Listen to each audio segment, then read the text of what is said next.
conversando con una profesional internacional. Ella tiene una columna en este programa que es sobre la menopausia y la andropausia. Ella nos va a explicar muchos temas nuevos referentes a todo lo que tiene que ver con la nueva longevidad.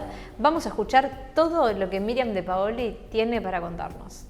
Continuamos en Palabras Mayores con la columna de Miriam De Paoli. ¿Cómo estás, Miriam? Hola, Alison, súper feliz de estar aquí con ustedes.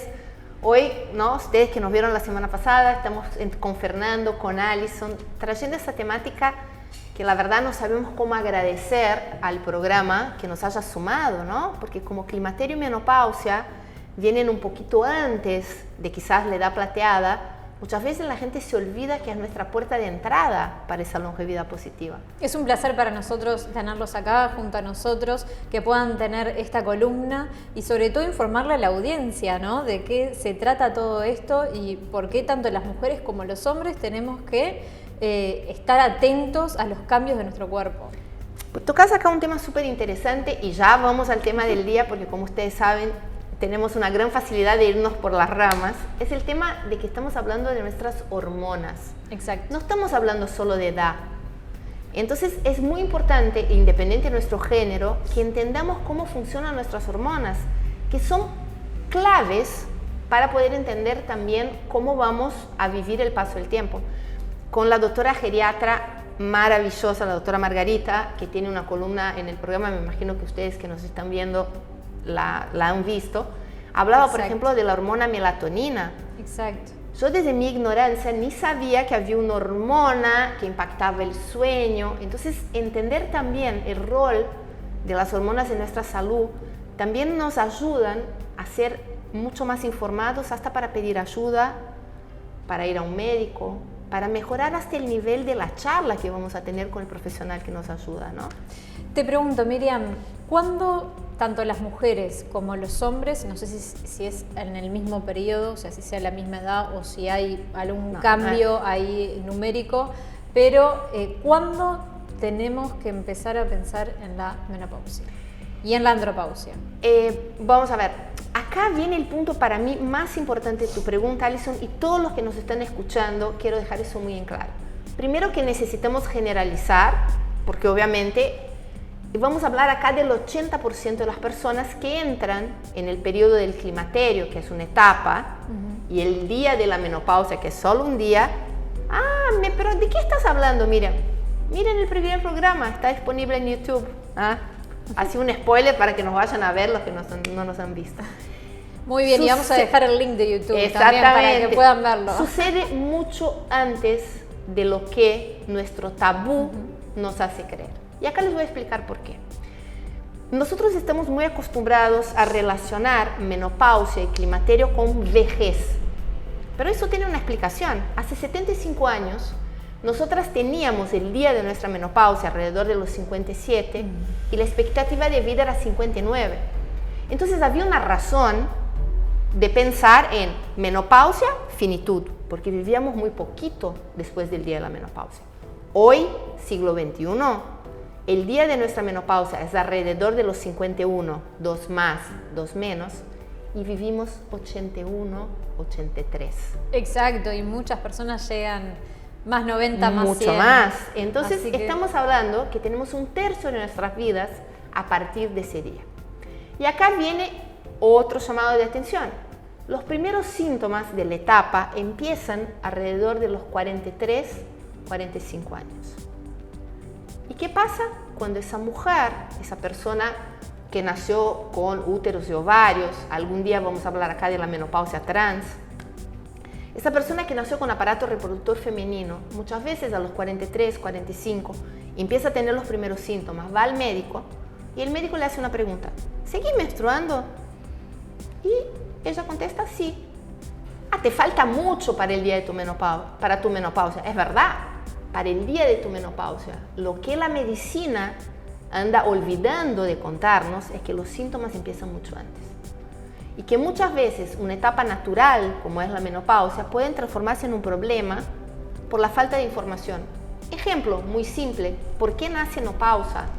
Menopausia nace porque yo creía que estaba desarrollando demencia senil a los 46 años, porque empecé a tener temas de memoria hasta que se dieron cuenta de que yo simplemente estaba transitando por la perimenopausia, porque se fueron sumando otros síntomas, como calores y todo eso, me tardó 1 año y medio, un PET scan de cerebro, un montón de análisis, idas y venidas de diferentes médicos. Ninguno de ellos hizo la conexión entre mis síntomas y una caída natural de las hormonas femeninas. Entonces, lo importante acá es entender que tus síntomas pueden empezar y van a empezar, a la gran mayoría, mucho antes del día de tu menopausia. ¿Cuánto tiempo antes, Miriam? Para la gran mayoría, entre 3 y 7 años. Entre 3 y 7 años. Es un montón. O sea que si nos viene más o menos... A los 51 empezás a tener síntomas entre los 45, 46, algunas a los 43. Bien, ya a partir de ahí tenemos que empezar a tener una idea. Hay que estar atentos exactamente por eso. A esos síntomas. A esos síntomas y ir al médico y decir, che, doctor, empecé a notar que, por ejemplo, mujeres que tienen migraña, empecé a darme cuenta que mis migrañas empeoraron mucho. Y quizás contarle, doctor, no puede ser que sea la caída de los estrógenos, no puede ser que esté entrando en el climaterio. Porque acá, ¿por qué es importante la información, Alison? Porque también nos transformamos en pacientes más ilustrados, donde podemos también hacer las preguntas correctas a nuestros doctores. Exacto. Y todavía estamos viviendo una transformación de la medicina, ¿no? No nos olvidemos que a pesar que somos 51% de la población, nosotras mujeres, todavía para la industria farmacéutica somos un nicho. Mira qué interesante, ni todas las medicaciones son experimentadas en los cuerpos femeninos. Entonces todavía tenemos un gran desafío, diría yo, que es traer también la medicina a entender que vivimos más, vivimos diferente, tenemos otro rol en la sociedad. Y más importante, que el climaterio es una etapa y la menopausia es un día.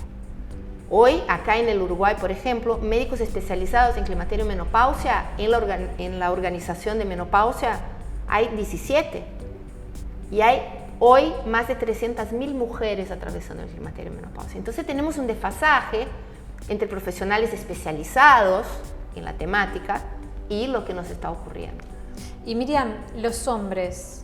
Contanos un poco de la andropausia, que poco se conoce. Le voy a tirar 2 puntitos y después, obviamente, podemos en otra columna profundizar y hasta invitar a un médico especializado en andropausia, porque en menopausia, perfecto, nosotras nos especializamos en estudiar menopausia y climaterio. 2 cosas. Primero, no es igual, porque la andropausia, en teoría, y ya les voy a explicar por qué digo en teoría, es una caída paulatina de la testosterona, que es la principal hormona masculina. Exacto. Que en teoría va disminuyendo entre los 38 y 40, entre 1% y 1,2% cada año de vida. Pero, y acá viene el gran pero, en los últimos 20 años nuestras vidas estuvieron cruzadas por la gran revolución digital, en el cual ustedes saben que tocamos y se habla de eso en palabras mayores en otras columnas. Exacto. La revolución digital cambió la manera con que envejecemos, cambió la manera con que entramos en la longevidad. ¿Por qué? Porque estamos expuestos a la luz azul, estamos más horas sentados, el nivel de estrés aumentó, comemos mucho peor.